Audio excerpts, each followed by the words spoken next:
पश्चिम बंगाल में 23 अप्रैल को होंगे पहले चरण के मतदान होंगे। नमस्कार, मैं अर्चना और आप देख रहे हैं हंगामा टाइम्स। हंगामा टाइम्स जिस तरह से आपको दिखाता रहता है कि उत्तर प्रदेश की राजधानी लखनऊ में क्या खास हो रहा है, वहीं पर राजनीतिक मुद्दों पर हम बात करते रहते हैं। डॉक्टर चंद्रपाल जी से बात करते हैं, जो कि राष्ट्रीय अध्यक्ष हैं आदर्श समाज पार्टी के, PhD डीलिट IAS पूर्व भारत सरकार सचिव भी रह चुके हैं। तो उनसे हम खास मुलाकात करने के लिए आए हैं। जिस तरह से पश्चिम बंगाल में 23 अप्रैल से पहले मतदान के चुनाव शुरू होंगे, वहीं पे मतदान से पहले पहुंचे CM योगी आदित्यनाथ पहुंचे वेस्ट बंगाल का दौरा करने, जहाँ अपनी सभा को संबोधित करने के लिए, लेकिन उनके मुंह से निकल गया कुछ गलत निकल गया। स्वामी विवेकानंद को बताया, तुम मुझे खून दो मैं तुम्हें आज़ादी दूंगा।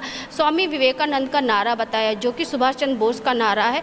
इसको लेकर के वेस्ट बंगाल की राजनीति गर्मा गई है। तो हम उनसे बात करने के लिए आए हैं कि आखिर वो वेस्ट बंगाल के चुनाव पे अपनी क्या राय देंगे। तो आइए चलते हैं, चंद्रपाल जी से बात करते हैं खास मुद्दों को लेकर। तो जिस तरह से वेस्ट बंगाल की राजनीति गरमाई हुई है और राजनीति को लेकर के CM योगी आदित्यनाथ पहुंचे थे वेस्ट बंगाल जनता को संबोधित करने के लिए, और अपने भाषण के बीच में उन्होंने इतनी बड़ी गलती कर दी कि सुभाष चंद्र बोस का नारा उन्होंने बता दिया स्वामी विवेकानंद का। तो क्या कहना चाहेंगे इस मुद्दे पे, और वेस्ट बंगाल में कई साल तक आप भी रहे हैं सर। नमस्कार, जय भीम, नमो बुद्धा भाइयों और बहनों। बड़ा आश्चर्य हास्यास्पद बात है जो उन्होंने बयान दिया है, ये बात सही है। ऐसा नहीं कहना चाहिए कि हर एक आदमी जानता, छोटे से बच्चा से लेकर बड़े तक, जो अभी तक उस समय पैदा हुए थे जब स्वतंत्रता संग्राम की लड़ाई चल रही थी, उस समय के भी लोग पढ़ते हैं। पढ़ने के बाद भी यही कहते हैं कि तुम मुझे खून दो मैं तुम्हें आज़ादी दूँगा। ये हमारे लीडर थे, गांधी जी के आइडियोलॉजी के विपरीत थे। उन्होंने नारा दिया था कि तब वो दो तो मैं तुम्हें आज़ादी दूँगा। वो उस समय लोग हंसते थे, मगर आज उसी तरह की हिंसात्मक ये हिंसा वाली बात है कि तुम मुझे खून दो मैं तुम्हें आज़ादी दूँगा। ये बात कहना हम जैसे आदमी को तो पसंद नहीं आया, क्योंकि वो ICS थे। ICS को ऐसी बातें नहीं कहना चाहिए था, मगर क्योंकि वो ICS इस्तीफा दे के चले गए आए थे और पॉलिटिक्स में आ गए थे, नेशनल पॉलिटिक्स में थे, मूवमेंट में थे, और उन्होंने बहुत काम किया। प्रेरणादायक थी, नवयुवकों को आगे बढ़ाने के लिए बहुत बड़ी एकता लाने के लिए बहुत बड़ा काम था, स्टेटमेंट था उस समय था। मगर इन्होंने जहाँ तक माननीय मुख्यमंत्री जी का स्टेटमेंट के सवाल है, वो शायद भूल से गलती से कह गए होंगे और उनको पता ही नहीं होगा क्योंकि उस समय तो ये थे नहीं। उस समय तो कहीं मठ वगैरह में प्रार्थना कर रहे होंगे या साधु का काम कर रहे होंगे। अगर उस वक्त वो नहीं थे, लेकिन तब भी इतिहास में और हमारे जो हमारे सिलेबस होते हैं और जो हमारे कक्षाओं में जो किताबें चलती हैं, तो उसमें तो ये बताया जाता है। नहीं, वो बात सही है कि उनके कहीं से कहीं गलती हुई है, आपने सही बता दिया है। और उसमें मुझे उसको 26 जनवरी या 15 अगस्त तो जिसमें प्रधानमंत्री मुख्यमंत्री सभी का भाषण होता है, तो उसमें भी जो है इस चीज़ का जो है संबोधन भी होता है, उल्लेख भी होता है, और लोग इस चीज़ को जो है अपने मुख से बताते भी हैं। नहीं, मैं मानता हूं कि उनसे कुछ गलती हुई है और गलती को उनको कभी न कभी सुधार देंगे, बहुत वैसे हैं। और गलती पे बात नहीं हो रही है, लेकिन गलती तो उनसे हो ही गई है। लेकिन जो 2026 में जो है वेस्ट बंगाल के जो चुनाव हो रहे हैं, जिस तरह से वहाँ पे चुनावी रणनीति और पूरे जो है सत्ता को लाने के लिए बीजेपी भी अपना जो है पूरा दल बल के साथ में वहाँ पर जमी हुई है और रैलियाँ निकल रही हैं। वहीं ममता बनर्जी जो विगत कई सालों से वहाँ की कुर्सी पर अपनी एक हुकूमत जमाए हुए हैं, तो उसके बारे में क्या कहें? देखिए, ऐसा है, मैं भारत सरकार का सचिव था, प्लानिंग कमीशन से मुझे मिला था वेस्ट बंगाल, बिहार, उड़ीसा, झारखंड इनके विकास के लिए योजनाएं बनवाना और अप्रूव करना ये था। तो उस समय जब वेस्ट बंगाल की स्थिति बहुत ख़राब थी, मार्क्सिस्टों का राज था, वहाँ पर जो दलितों के साथ, वैसे लोगों के साथ बहुत अच्छे व्यवहार नहीं होता था। उस पर हम आई टू पुट माई फुट कि नहीं, ये तो हर हालत में आर्थिक रूप से इनको हिस्सा मिलना ही चाहिए।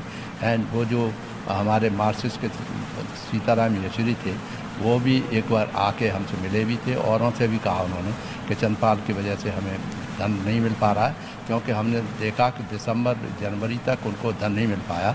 हमने कहा कि हमारा हिस्सा अलग होना चाहिए, शेड्यूल कास्ट सब प्लान बनाना चाहिए और शेड्यूल कास्ट सब प्लान के अनुसार जो पॉपुलेशन है उसके अनुसार अलग से धनराशि रखी जाए। हर स्टेट में लागू किया था, पूरे देश में लागू किया था। उसकी वजह से फिर वहाँ पर धीरे धीरे जो योजनाएं बनी, हर महीने हम जाते थे रिव्यू करने के लिए, तो उससे इतना असर पड़ा कि ये मार्क्सिस्ट की जगह ममता बनर्जी की सरकार बन गई। ममता बनर्जी की सरकार बन गई तो ये सोचा गया था कि ये जो वायलेंस की बात नहीं करेंगे, क्योंकि वो वायलेंस वहाँ बहुत होता था। वायलेंस के अलावा कुछ था ही नहीं वेस्ट बंगाल में, शुरू में जिसको चाहे उसको मार दें, वो कर दें। तो ये जो बात हुई उसके ममता बनर्जी जो जम गई और वो जो जितना कैडर था, जो मार्क्सिस्ट का कैडर था, वो इनकी तरफ आकर्षित हो गया और इनके साथ अटैच हो गया और ये जो है काफ़ी पॉपुलर माने जाने लगे। वेस्ट बंगाल में आपने अपने कितने साल दिए? मैंने 2 साल के करीब, मैंने बताया ना 4-5 स्टेट में 2 साल जाते थे। साल में आपने क्या क्या देखा वहाँ की राजनीति? वो राजनीति में यही था कि एक तो हिंसा बहुत ज़्यादा थी, तभी तो हमने कहा राजनीतिक अपराधीकरण बंद होना चाहिए।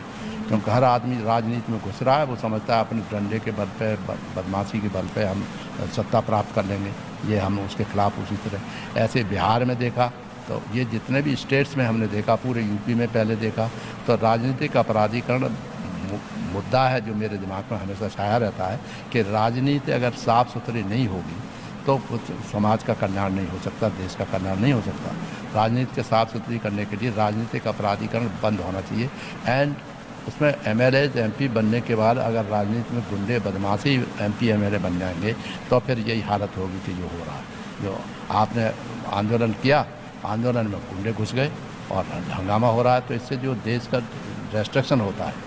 अब माननीय प्रधानमंत्री जैसे आदमी ने पार्लियामेंट में जब कह दिया कि महिला आरक्षण बिल जो है वो पास हो गया था, अब नहीं हो पाया, अब हम चाहते थे कि साथ में हो जाए, डिलिमिटेशन के साथ हो जाए, मगर डिलिमिटेशन जो है वो संविधान में निहित प्रावधानों के विपरीत है, इसीलिए वो प्रस्ताव पास नहीं हो पाया।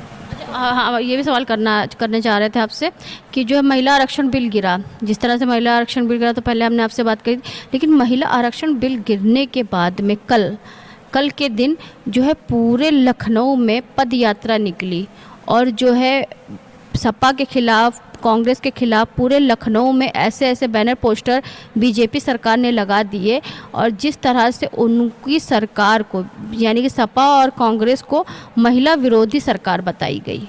देखिए ऐसा है, ये तो पॉलिटिकल स्टंट है। अब उन्होंने सोचा कि कुछ न कुछ करना चाहिए। आपने पहले ही प्राइम मिनिस्टर साहब ने अनाउंस भी कर दिया कि हम गांव-गांव में जा कर के ये संघर्ष कराएंगे और आंदोलन कराएंगे, शुरू करेंगे, और उन्होंने किया है।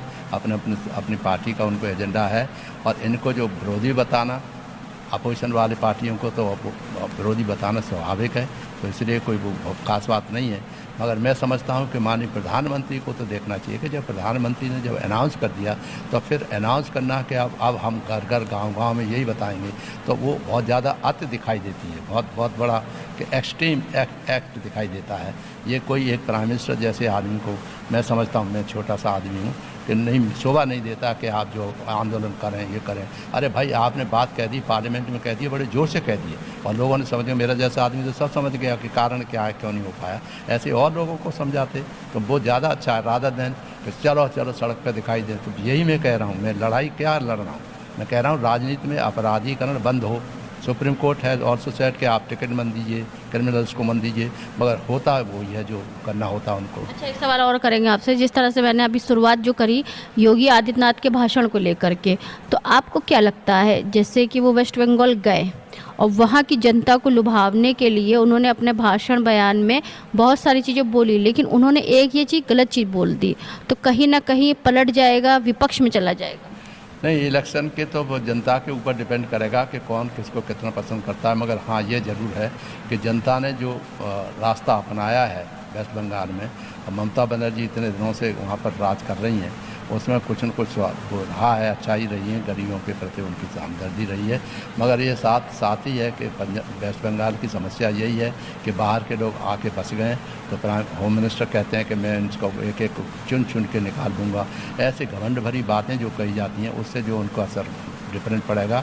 और मैं समझता हूँ कि इसमें वेस्ट बंगाल की जो सरकार है वो इनके मुश्किल से बन पाएगी, क्योंकि उनका जो पकड़ है वो बहुत ज़बरदस्त पकड़ है। मैं जानता हूँ कि गांव में उनके जो कार्यकर्ता हैं वो बड़े कमिटेड टाइप के लोग हैं। वो मैंने बताया ना पहले कि मार्च से जितने भी कमिटेड लोग थे वो सब इधर शिफ्ट हो गए ममता बनर्जी की तरफ, तो अब उसको आराम। क्या लगता है कि ममता बनर्जी को हिला पाना बीजेपी की बस की बात है?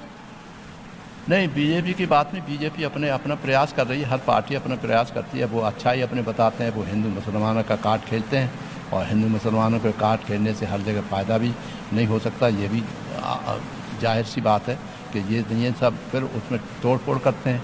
उनके जो लोग हैं बड़े एक्टिव हैं, बहुत अच्छे हैं कि वो किसी न किसी तरह से तोड़ फोड़ कर लेते हैं, तो वो भी कर सकते हैं। तो कितने वो संभव हो पाएगा कि भाई शांतिपूर्वक ढंग से लोगों को परsuade कर सकें कि हमारी भाजपा की सरकार बननी चाहिए, और उनके जो बुराइयां हैं उनको गिराना चाहिए। मैं तो समझता हूँ उनकी बुराइयों में मैं देखता रहता हूँ, क्योंकि मैं प्रिंसिपल एडवाइज़र रहा हूँ वेस्ट बंगाल का, हर चीज़ जानता हूँ। वो कैसी योजना कैसी बनी, क्या नहीं बनी, और उसको तोड़ना बड़ा मुश्किल है, क्योंकि वहाँ गरीबों तक पहुँच गए, पर्कुलेट डाउन हो गई उनकी योजनाएँ गाँवों तक जो हमने ममता बनर्जी ने काम बहुत किया। काम किया, तो उसी वजह से वो तो कारण है। वेस्ट बंगाल, बिहार, आप बिहार देख लो, बिहार जो बने क्यों बने, तो बिहार में 5 जो प्रोजेक्ट्स थे वो उन्होंने हमसे मांगे थे, तो चीफ मिनिस्टर ने क्या कहा कि साहब 5 डिस्ट्रिक्ट्स हैं, वो जो हमें जो वो बनाने दीजिए, लीची प्रोजेक्ट दे दीजिए। तो हमने लीची प्रोजेक्ट सेंक्शन कर दिया। उन्होंने कहा सड़कें बड़ी ख़राब हैं, टूटी फाटी हैं, तो हमने सड़कों के लिए अनाउंस कर दिया। उन्होंने कहा आपने वेस्ट बंगाल की जनता के लिए बहुत काम किया। ऐसे ही वहाँ पर काम किया, ऐसे ही बिहार, उड़ीसा, झारखंड सब में किया।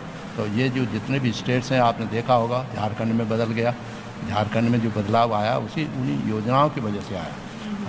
जब योजनाएं आपके हमारे गरीबों के प्रति होंगी, जैसे आंध्र प्रदेश गवर्नमेंट ने हमारी ये योजना थी, कांग्रेस लेकर मैडम सोनिया गांधी ने फट से उसमें लेकर के अच्छा बात थी, उन्होंने जो अलाउ कर दिया, कानून बना दिया वहाँ पर कि चंपाल की बदली बना दीजिए। अब कौन सोचता है? हमने कहा था कि रायबरेली में, अब ये तो कहोगे ऑफ है, मैं योजनाओं की बात कर रहा हूँ। ये रायबरेली के जो गांव में हमने कहा था कि उस महिलाओं के लिए बेचारी बेकार बैठी रहती हैं, उनको एक ट्रैक्टर ही दे दिया जाए। मुश्किल से 400 रुपये एक महिला को सब्सिडी मिल पाएगी, मगर उसको एक ट्रैक्टर मिल गया 20 महिलाओं को मिल के, वो 20 महिलाएँ जो हैं वो अपना कमाई कर लेंगी, खेत अपना भी जोत लेंगी, सब कुछ कर लेंगी, मढ़ाई भी कर लेंगी एंड मार्केटिंग भी कर लेंगी। तो वो बहुत अच्छा लगा, और सोनिया गांधी ने हमको बधाई दी। तो ऐसे ही योजनाएं जो हमने सब जगह लगा दी थी, उसमें वेस्ट बंगाल में भी लगी, क्योंकि वेस्ट बंगाल में ज़्यादा क्रिमिनलाइजेशन बहुत था उस समय। तो आपको क्या लगता है वेस्ट बंगाल में बीजेपी का कमल खिलेगा या फिर से ममता बनर्जी? अब ये तो मैं उस समय नहीं कह सकता, क्योंकि मैं गया नहीं हूँ, न मैंने देखा है, और मैं अगर जाऊँगा तो लोग कहेंगे कि ये पॉलिटिकल पॉइंट ऑफ व्यू से बात कर रहे हैं, तो इसलिए मैं इस चक्कर में पड़ता नहीं हूँ। मैं ये सोच बैठा हूँ कि साहब गलत, जो गरीबों की जो योजना हमने बना के दी थी, हर एक को जो वो बने, सही ईमानदारी के साथ काम हो, भ्रष्टाचार खत्म हो, एंड जितने भी हैं बेईमानी खत्म हो, जो है जात पात खत्म हो, ये सब नारे हमारे हमेशा रहते थे। सरकारी रहते हुए भी हमने समाज के प्रति हमेशा अपनी श्रद्धा दिखाई है, और उस पॉइंट ऑफ व्यू से अगर उन्होंने किया होगा, मुझे तो किसी ने बुलवाया था कि साहब आप जो वहाँ से टिकट ले लीजिए MP का, तो मैं MP अभी नहीं, मुझे कोई मतलब सर्विस में था तब। तो उसके बाद में मनमोहन सिंह साहब ने तो रिटायरमेंट होने के बाद बताया कि आप जो पोस्ट लेना चाहें ले लें। जनता मैंने सर बहुत काम कर दिया, मैंने 43 ईयर्स में मैं IPS IAS लेक्चर रहा हूँ, समाज के काम किया है। अब मैं स्वतंत्र रूप से काम करना चाहता हूँ। केवल मैंने भ्रष्टाचार के विरुद्ध मुझे काम करना है, आप बता दीजिए, उसमें मैं काम करूँगा। नहीं हो पाया मौका, नहीं आया, नहीं बना। माननीय नरेंद्र मोदी साहब ने भी बुलाया था, मगर फिर भी मैंने उनके सामने भी नृपेंद्र मिश्रा जी से कह दिया कि मेरा उद्देश्य दूसरा है। जब तक समाज में एकता नहीं होगी, यूनिटी नहीं होगी, और भाईचारा नहीं होगा, मानव एक समान का कंसेप्ट दिमाग में नहीं आएगा, लेकिन और बिना बात के जो है झगड़े होंगे, छोटी बातों पे झगड़े सड़क पर होते दिखाई नहीं देता क्या? माननीय मुख्यमंत्री जी को मानना ठीक है कि आपने मार दिया, हमने ही कहा था, हम इन लोगों को तुमने इंटरव्यू दिया था तब कहा था ना, महिलाओं के साथ में मैंने सख्त से सख्त कानून बनने चाहिए, सख्त से सख्त कार्रवाई होनी चाहिए। तो मैं बधाई देना चाहूँगा मुख्यमंत्री को कि 2 वर्ष की लड़की के साथ बदतमीजी हुई और उसको एनकाउंटर मार दिया गया, मुझे बहुत प्रसन्नता हुई। तो ऐसे अच्छे काम करने चाहिए जिससे कि आपकी इमेज बढ़े। आप जो है सिर्फ गुस्से में आके या कुछ करके समाज को विघटन करने वाली बातें भाषण देना मुझे तो पसंद नहीं।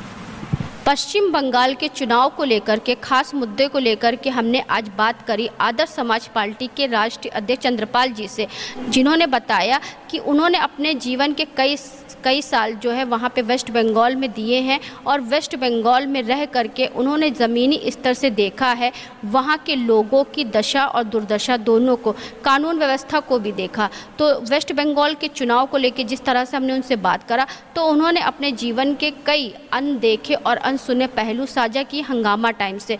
तो ऐसे हम आपको बताते रहेंगे और चंद्रपाल जी से रूबरू कराते रहेंगे चुनावी मुद्दों को लेकर के कि वो क्या कहना चाहेंगे चुनावी मुद्दों को लेकर के। तो आज हमने उनसे बात करा पश्चिम बंगाल में 23 तारीख से जो चुनाव शुरू होने जा रहे हैं उन मुद्दों को लेकर के हमने बात करा और साथ में 2027 के विधानसभा चुनाव को भी लेकर के हमने उनसे बात करी।